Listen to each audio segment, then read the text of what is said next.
Gledate Gorenjska poročila na GIF TV. Spoštovani predstavniki medijem, zahvaljujemo se vam, da ste se nam pridružili pri že tradicionalnih aktivnostih za ozaveščanje voznikov o pomenu vzpostavljanja reševalnega pasu, ki letos obeležuje pomembno prelomnico. Dogodek vedno umeščamo v čas pred začetek šolskih počitnic, turistične sezone, ko aktivnosti za višjo stopnjo prometne kulture in s tem varnosti cestnega prometa komuniciramo s sloganom Varno v poletje. Prosim magistro Simono Felser, v.d. direktorja Javne agencije za varnost prometa, za uvodne besede. Cenjena ministrica za infrastrukturo, magistra Alenka Bratušek, predsednik uprave DARS, magister Valentin Hajdinjak, gospodje Albrecht, Meznarič, Razboršek in Brglez, cenjeni partnerji projekta, spoštovani predstavniki medijev. Desetletje odmevnega dogodka, ki je prelomno vplival na začetek izvajanja projekta Ustvarimo reševalni pas, intervencijskim službam vse bolj omogoča hiter in zanesljiv dostop do kraja prometnih nesreč, ko sekunde odločajo o preživetju pomoči potrebnega. Izjemno čast nam je, da ves ta čas skupaj ozaveščamo, da je pravilno razvrščanje v primeru zastoja na avtocesti in hitri cesti življenjskega pomena. Iskreno se zahvaljujem Anžetu Albrechtu, neutrudni gonilni sili, ustanovitelju Zavoda Reševalni pas, gasilcu in reševalcu, ki vsak dan ob svojem rednem delu skrbi za ozaveščanje voznikov in voznic, kako pravilno ravnati ob prometnem zastoju na avtocestah. Ob tej priložnosti gospodu Albrechtu in ekipi tudi znova čestitam za izjemno delo, ki je bilo prepoznano tudi na ravni Evropske unije. To je še en dokaz več, kako pomemben je ta projekt. Zakonodaja predpisuje, kako pravilno formirati reševalni pas. S tem so bila izpolnjena večletna prizadevanja tistih, ki jim je zaupana zahtevna in plemenita intervencijska služba, da jim je pri urgentnih prevozih v izrednih situacijah omogočeno čim hitrejše ukrepanje. Ob vsakem zastoju ustvarimo reševalni pas, pri čemer se vozila, ki se ustavljajo ali stojijo na skrajnem levem prometnem pasu, razvrstijo čim bolj levo, tudi čez robno črto smernega vozišča. Vozila, ki se ustavljajo ali stojijo na desnem prometnem pasu, pa se morajo razvrstiti čim bolj desno, tudi čez robno črto smernega vozišča, kar vključuje tudi odstavni pas. Tako ustvarimo dovolj široko in varno pot za dostop intervencijskih vozil. Izpostavljam še, da je prepovedano priključiti se vozilom s prednostjo, ki so na nujni vožnji. Pomembno je, da se voznike stalno izobražuje, že od šole vožnje dalje, da na avtocesti in hitri cesti pravilno ustvarjajo reševalni pas, takoj ob nastanku zastoja, ne šele, ko zaslišijo sirene intervencijskih vozil. Mnogokrat se vozniki sprašujejo, ali se tudi v primeru zastoja zaradi vsakodnevnih prometnih konic pomaknemo levo in desno ter ustvarimo reševalni pas. Temu lahko pritrdimo, saj v večini primerov ni mogoče vedeti, kaj je razlog ustavitve. Domači vozniki pomen pravilne vzpostavitve poznajo vse bolje. Tuje voznike od lanskega leta ozaveščamo še bolj intenzivno. Glede na tranzitno lego Slovenije, pri čemer govorimo tako o transportno-blagovnem kot turističnem prometu, je to še kako pomembno. Dejstvo je, da ima Republika Slovenija na cestnem omrežju na tuje voznike vpliv le v obliki nadzora. Nima pa vpliva na izobraževanje teh voznikov. Zato je učinkovito orodje neposredno ozaveščanje na terenu, kot je tudi današnji dogodek, na katerem je vsako leto več deležnikov, kar je navdihujoče, saj več glasov doseže močnejši odmev. V tem tednu poteka tudi akcija Varno brez alkohola. Danes po noči bodo policisti po vsej državi izvajali maraton nadzora nad psihofizičnim stanjem voznikov in poostreno preverjali, ali vozite pod vplivom alkohola ali drog. Agencija za varnost prometa se s partnerji zavzema za ničelno toleranco do alkohola in drog v prometu in apelira na voznike, naj poletja, čas počitnic in brezskrbnosti na cestah ne obremenijo z nespametnimi odločitvami. Pred začetkom šolskih počitnic in v času poletnih mesecev vse udeležence v prometu pozivamo k strpnosti, k uporabi varnostnega pasu, vožnji brez distrakcij z uporabo telefona ali drugih naprav, ter s hitrostjo, ki je prilagojena omejitvam in razmeram na cesti. Dovolite mi, da se ob koncu vnovič zahvalim vsem partnerjem projekta, Ministrstvu za infrastrukturo, DARS-u, Policiji, AMZS, Zavodu Vozim in seveda gonilni sili Anžetu Albrechtu in Zavodu Reševalni pas za dolgoletno uspešno partnerstvo, pri katerem se je še enkrat več izkazalo, da pogumni, vztrajni in predani posamezniki vedno znova premikajo meje. Hvala lepa. Hvala lepa. Besedo predajam Anžetu Albrehtu, ustanovitelju Zavoda Reševalni pas, gasilcu in reševalcu s prav posebnim poslanstvom. Dober dan tudi v mojem imenu. V veliko priznanje mi je že ta visoka družba, gostje, ki ste prišli danes na naš dogodek. Velik hvala Agenciji za varnost prometa za tako podporo. Moram priznati, da sem se v zadnjih 10 letih tudi sam veliko naučil komunikacije z ljudmi, s širšimi množicami uporabniki cest, tako kot s pristojnimi. Predvsem me veseli dejstvo, da so se ogromno naučili vozniki, ki so danes na avtocesti, ki bodo ostali v zastoju, ko bo do tega prišlo bo, to je naša nova realnost. In res reševalci in gasilci iz cele Slovenije priznavajo, da se zadeve na tem področju izredno izboljšujejo. Imamo težave s tistimi, ki reševalni pas izkoristijo in se vozijo po sredini nepooblaščeno. Tukaj upam, da bomo vsi pristojni lahko skupaj dorekli še kakšno zadevo, kakšen ukrep več, da bi se tega znebili. Kot je VD direktorica omenila, priključitev intervencijskemu vozilu je popolno primitivno dejanje, ki ogroža ne samo tistega, ki nam vozi za ritjo, po domače povedano, ampak ogroža celotno ekipo, v končni fazi celotno mesto, katero je trenutno brez reševalnega vozila in tako naprej. Spoštovani vozniki, voznice, prosim res, da vozite strpno, na cestah je strpnost nujna, varno se na pot pripravite in seveda ob vsakem zastoju ustvarite reševalni pas. Hvala lepa. Hvala lepa, Anže. K besedi sedaj vabim Kristjana Meznariča, sektorja prometne policije na Generalni policijski upravi. Vsi uporabniki avtocest in hitrih cest se moramo zavedati, da dejansko reševalni pas rešuje življenja. Zato naj še enkrat več poudarim, da je potrebno na hitrih cestah in avtocestah vedno vzpostaviti reševalni pas. Policija sicer ugotavlja, da se je v zadnjih 10 letih naredilo zelo veliko na tem področju in se je stanje močno izboljšalo. Vsekakor je to botrovalo te preventivne akcije, tako kot danes, in večjo ozaveščanje v zvezi samega reševalnega pasu. Je pa še določeno število posameznikov, ki še vedno kršijo to pravilo, ampak ti posamezniki ne predstavljajo tako velike ovire, kot jo predstavljajo tisti, ki sebično, nedopustno vozijo po vzpostavljenem reševalnem pasu in vzpostavljeni intervencijski poti. Zavedati se je potrebno, da je na drugi strani stoječe kolone vozil nekdo, ki potrebuje našo pomoč. In takrat bi vsi mi hoteli, da je ta pomoč čim hitreje do njih. Samo predstavljate si, da je v prometni nesreči udeležen eden od vaših bližnjih, znancev, prijateljev. Takrat bi vsi hoteli, da prije pomoč čim prej do njih. Zato še enkrat naj poudarim apel za vse voznike, vzpostavite reševalni pas vedno in takoj. Hvala. Hvala lepa. David Razboršek, direktor Zavoda Vozim, je danes tukaj s prav posebnim sporočilom.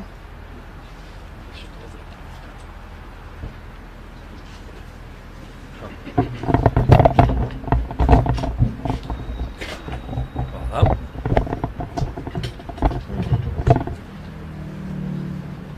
Danes je z nami naša prijateljica in ambasadorka Zavoda Vozim Katarina. Katarini ste pravzaprav v prvi fazi gasilci, reševalci in ne nazadnje tudi vsi gledalci, obiskovalci pomagali danes zraven nas zaradi reševalnega pasu in zaradi hitrih intervencij. Vprašanje, kako bi bilo, nimamo vzporedne zgodbe, ampak verjetno bistveno bolj tragično. In takih zgodb je veliko. In v prvi fazi hvala Anže in potem vsi partnerji in podporniki te akcije zaradi tega, da smo danes vsi bolj varni in se mi zdi, da Zavod reševalni pas in iniciativa delanja pasu je uspešna zaradi par razlogov. Prvi je ta, da v bistvu izhaja iz terena, izhaja iz tistih, ki si želijo nekaj spremeniti. Druga je ta, ker združuje vse deležnike. Na eni strani imamo gospodarstvo, imamo vladne, nevladne organizacije in zelo pomembno tudi medije. Vi ste tisti, ki že 10 let širite glas in zaradi vas v bistvu vse danes vsi obnašamo drugače in bolj varno.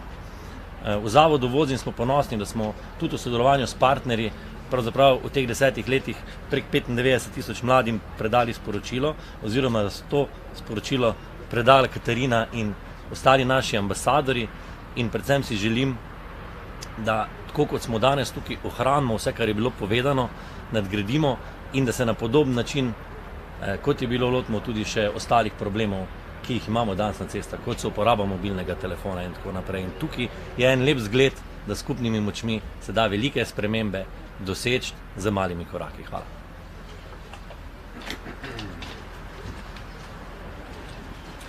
Hvala lepa, David. Sedaj pa k besedi vabim Andreja Brgleza, predsednika AMZS. Hvala. Spoštovana ministrica, spoštovani ostali deležniki tega pomembnega projekta in mediji, lep pozdrav tudi v imenu Avtomoto zveze Slovenije.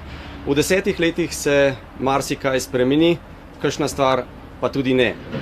Na področju prometa je več kot jasno, da se število vozil na avtocesti pa tudi druge je v teh 10 letih povečalo, pa se je že v desetletju predtem prav tako.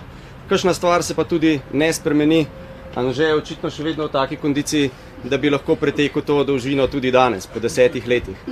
Na srečo ne njemu, ne njegovim kolegom to ni treba več tako pogosto početi, kot je bilo pred 10 leti. V raziskovalnem smislu se kaže, da je za neko preventivno prometno sporočilo treba približno 10 let, da se prime pri tako velikem številu uporabnikov cest, da to predstavlja potem spremembo v vedenju. Spremembo na bolje, spremembo, ki jo lahko opazujemo. Ampak to pomeni 10 let ne čakanja, ampak 10 let zelo intenzivnega dela na vseh platformah, ki omogočajo dostop in sporočilo, prenos sporočila najširšemu številu uporabnikov, pa ne samo cest, ker to pravilo velja za vsa področja mobilnosti. In zato v Avtomoto zvezi ves čas ponavljamo eno in isto, da je promet ekipna igra. Ampak, da kot posameznik začutimo ekipo kot celoto. V tem primeru se to najlažje pokaže. En človek je prinesel spremembo, ampak moramo vedeti, da en človek lahko prinese tudi spremembo v drugo smer. In to se v prometu zelo pogosto pokaže. Ker ravnanje enega lahko pomeni tudi zastoj ali še kaj hujšega. In zato ponavljamo to mantro, da začutimo ekipno igro na način, kot je bilo danes že strani mojih sogovornikov večkrat poudarjeno, da ne mislimo samo nase, ampak mislimo na celotno ekipo. Kar pa v tem primeru velja tudi za vse ostale deležnike, ki smo se tukaj že pred 10 leti našli in pravzaprav enotno 10 let delovali in je vsak oddelal na tej poti svoj del, ki ga lahko primakne zraven, da je danes tako zelo veliko ljudi že ozaveščenih, da so naredili na cesti spremembo. In glede na to, da bo prihodnost mobilnosti še zelo zanimiva, tudi ker precej zgoščena bo na cesti vsekakor, je po mojem edina prava pot trenutno, da se odločimo, da vse te probleme, ki so pred nami, naslovimo kot ekipa, ker nam bo prihodnost tako zagotovo lažja in lepša. Hvala. Eden ključnih partnerjev projekta je tudi Dars. Zato besedo predajam predsedniku uprave, magistru Valentinu Hajdinu. Spoštovana gospa ministrica, gospe in gospodje, reševalni pas rešuje življenja. To je eden izmed napisov, ki jih te dni po novem prebirate na naših elektronskih portalih nad avtocestami. Pomenljiv zapis, ki pa je še kako resničen. Velikokrat ne le minute, ampak sekunde rešujejo življenje. In vsakdo lahko pri tem pomaga, brez velikega napora, le pravočasno se je potrebno pravilno razvrstiti ob vsakršnem zastoju na avtocesti. Pri oblikovanju reševalnega pasu moramo sodelovati vsi. Dovolj je namreč le en neodgovoren ali nepoučen voznik, da se po nepotrebnem trošijo dragocene sekunde. Vendar pa je takih po desetletju kontinuiranega ozaveščanja o nujnosti oblikovanja reševalnega pasu vse manj. V minulih letih se je namreč po naših opažanjih stanje izboljšalo za več kot 80%. Požrtvovalno in predano delo je obrodilo sadove. Zahvala gre vsem deležnikom, tako pristojnim inštitucijam, voznikom in seveda ustanovitelju Zavoda Reševalni pas Anžetu Albrehtu. Da nikoli in nikdar ne bi pozabili na pravilno razvrstitev in da bi zavedanje o njeni pomembnosti vcepili v zavest kot nekaj samoumevnega in nujnega, bomo na Darsu z aktivnostmi nadaljevali in jih sistematično ponavljali. Morda bo napačno ravnanje ob zastoju v doglednem času težko v celoti odpraviti.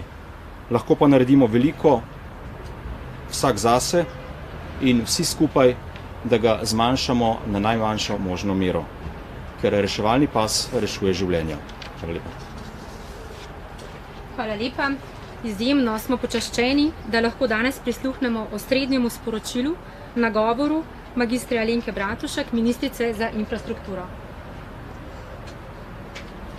Najlepša hvala, spoštovani gostje, spoštovani predstavniki medijev in spoštovani predvsem tisti, ki rešujete življenja in pomagate takrat, ko je pomoč najbolj potrebna. Tako da najprej ena velika zahvala vsem vam. Vsaka pot se začne s prvim korakom. Tudi gibanje, iz katerega je zrasel zavod Reševalni pas, se je začelo s korakom, pravzaprav dobesedno tekom po avtocesti gasilca, reševalca, velikega človeka Anžeta Albrehta, ki nam je vsem dal misliti o tem, kako ravnamo in se obnašamo v prometu, ko se zgodijo nesreče in zastoji. Anže Albreht je odličen zgled aktivnega državljana, ki ni zgolj ugotavljal, kako slabe so razmere in tarnal nad njimi, ampak je stopil v akcijo. Njegova prizadevanja so obradila sadove. Kot kažejo izkušnje, smo se vozniki v desetletju delovanja Zavoda Reševalni pas večinoma naučili, da moramo v primeru nesreč in zastojev na cestah omogočiti reševalnim vozilom, da čim prej in brez ovir pridajo do mesta nezgode in pomagajo ponesrečenim. Stanje še ni idealno, je pa bistveno boljše, kot je bilo pred 10 leti. In ta projekt je čudovit primer, kako so za spremembo vzorcev vedenja v prometu pomembni zgled, razumevanje in ozaveščanje, ter hkrati jasen dokaz, da pozitivnih družbenih premikov ne moremo sprožiti z zaostreno kaznovalno politiko. Reševalni pas je dober primer, kako lahko koristno in učinkovito sodelujeta država in civilna družba. Z razvojem tehnologije dobiva promet venomer nove razsežnosti. Prometne navade se spreminjajo, na ceste prihajajo nove vrste prometnih sredstev, uvajajo se elementi pametne infrastrukture in spreminjajo se tudi prometna pravila. Izkušnje, ki smo jih pridobili pri projektu Ustvarimo reševalni pas, bodo še kako dobrodošle pri snovanju rešitev, ki bodo delovale za skupno dobro, za dvig prometne kulture in z njo seveda tudi varnosti v prometu. Iskrena hvala gospodu Anžetu Albrehtu, ustanoviteljev Zavoda Reševalni pas, ter vsem, ki ste v 10 letih neutrudno in vztrajno ozaveščali, kako lahko vsak posameznik s pravilnim razvrščanjem dobesedno rešuje človeška življenja.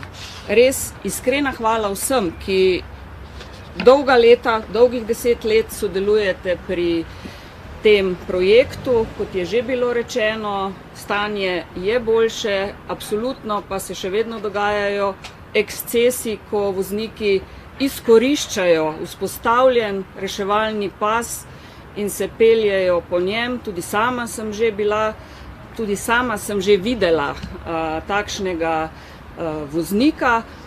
Mislim, da je na mestu razmislek, da bi zaostrili sankcije za takšne voznike, ker če spravljaš v življenjsko nevarnost tiste, ki grejo reševati življenja, je to ne samo nezakonito, ampak zavržno dejanje. Tako da moja obljuba je, da absolutno bomo naredili razmislek v tej smeri in res še enkrat hvala vsem, ki rešujete življenja, tvegate tudi svoja, marsikdaj, tako da iskreno in iz srca hvala. Še posebej pa seveda Anžetu, ki je pravzaprav pobudnik, nosilec in še kaj tega projekta, tako da hvala.